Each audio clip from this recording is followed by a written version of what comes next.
Thank you মাননীয় প্রদীপদা। Sir 2 minute দাঁড়ান sir.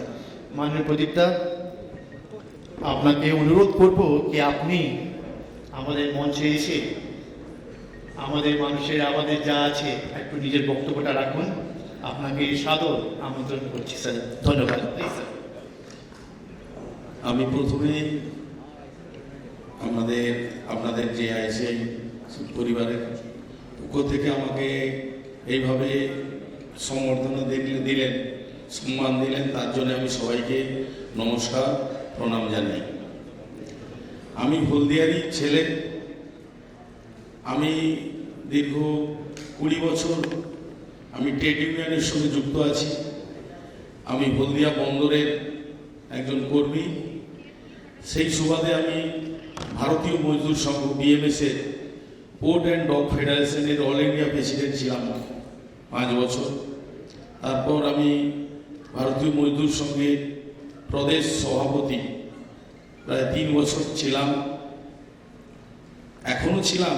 কিন্তু আমি ভারতীয় জনতা পার্টির প্রার্থী হিসেবে প্রতিদ্বন্দ্বিতা করার জন্য হলদিয়া বিধানসভা থেকে আমাকে সমস্ত পদ থেকে পদত্যাগ করতে হয়েছে।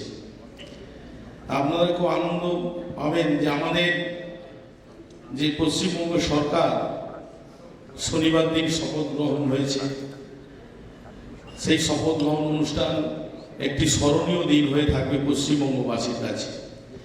এই প্রথম স্বাধীনতার পর কোনো সরকার ব্রিগেড প্যাডোনিয়াম মাঠে শপথ গ্রহণ হল লক্ষ লক্ষ মানুষের সামনে।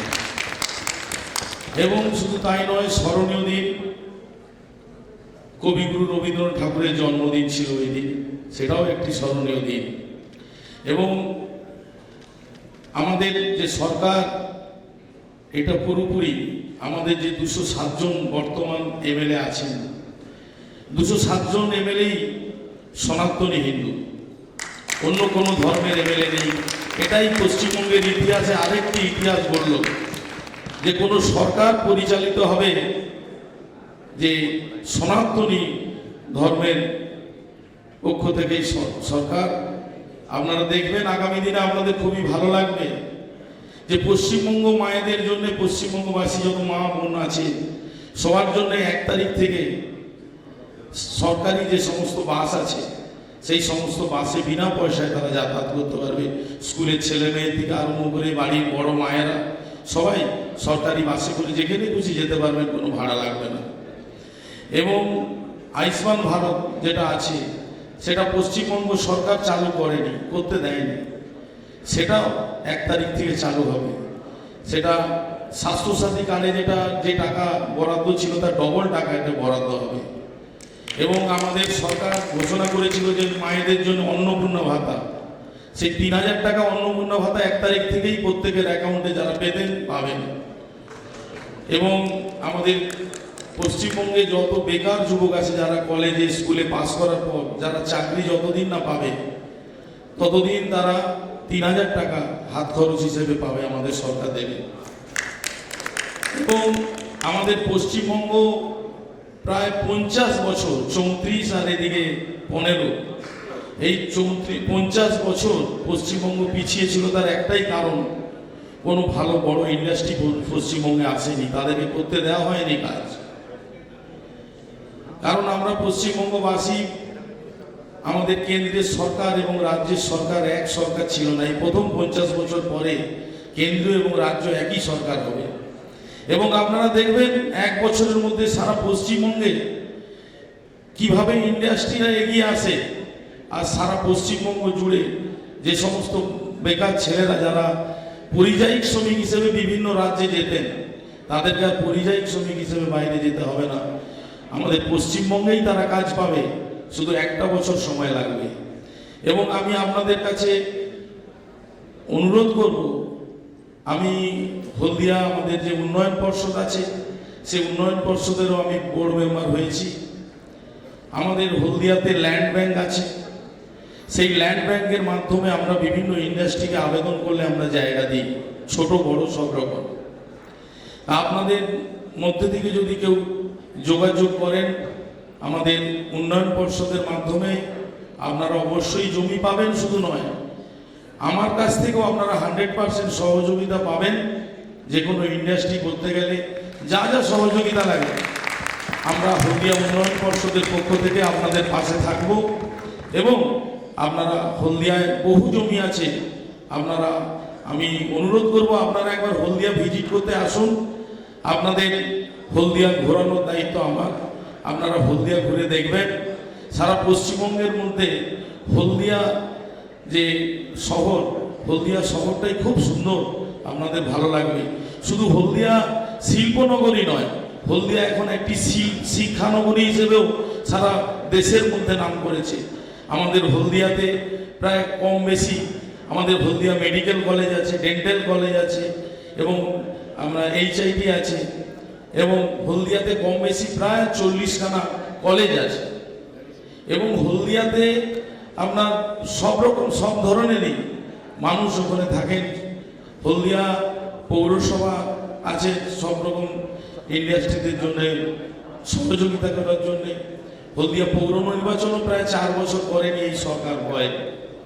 আমরা 6 মাসের মধ্যে হলদিয়া পৌর নির্বাচন করে হলদিয়া পৌরবাসীর পরিষেবা দেব আমরা। সব মিলিয়ে হলদিয়া শুধু নয়, সারা পশ্চিমবঙ্গ 15 বছর ধরে যে নৈরাজ্য চলছিল, অপশাসন চলছিল, তার মুক্তি পেয়েছে। আমরা সেই মুক্তির আশায় ছিলাম। আমরা সবাই খুশি যে আমরা একটি ধর্মনিরপেক্ষ সরকার। শুধু নয়, আমাদের এই সরকার পরিচালিত হবে প্রত্যেকটি সনাতনী MLA-রা বিধানসভায় উপস্থিত থাকবেন। এই কথা বলে আপনাদের পরিবারকে সকলকে আরেকবার নমস্কার, প্রণাম জানিয়ে আমার কথা শেষ করছি। ধন্যবাদ।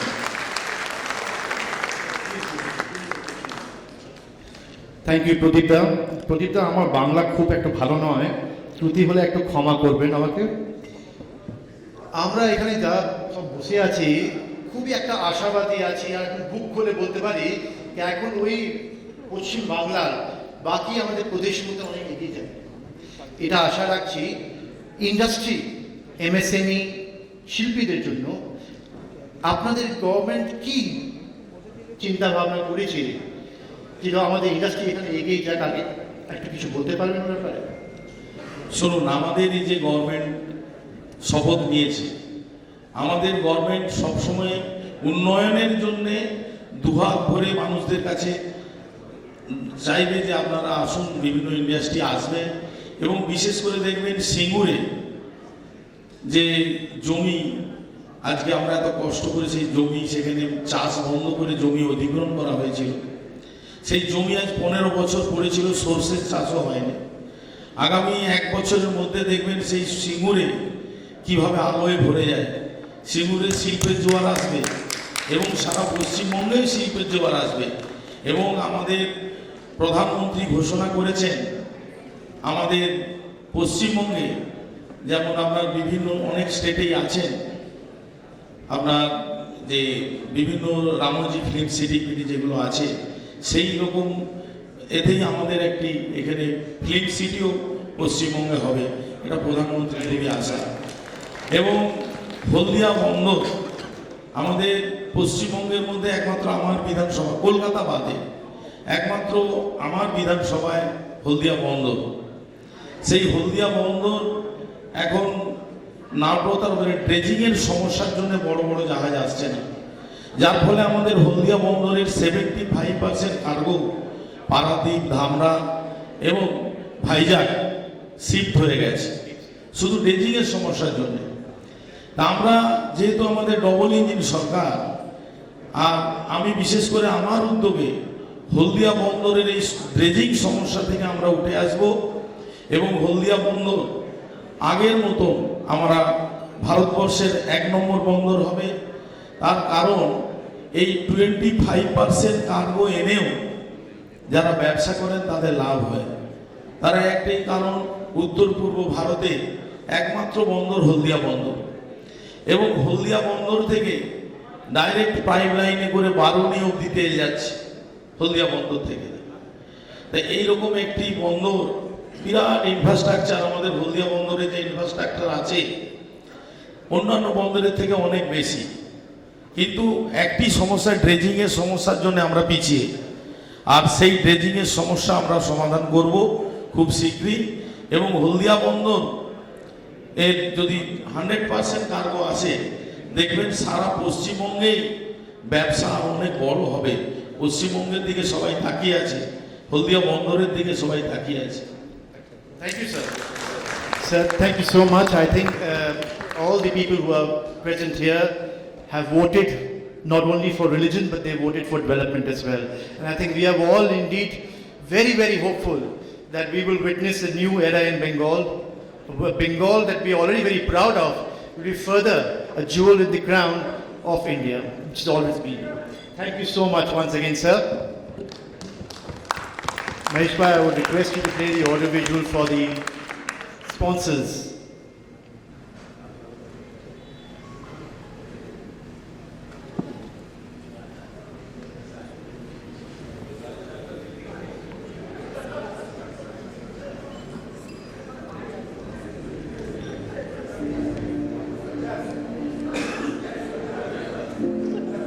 This necklace reminds me of my mother. It was hers, and every time I wear it, I feel her with me. It brings back so many memories. This necklace. This is not just a necklace, this is hers. She wore that necklace at my wedding, and now I wear it.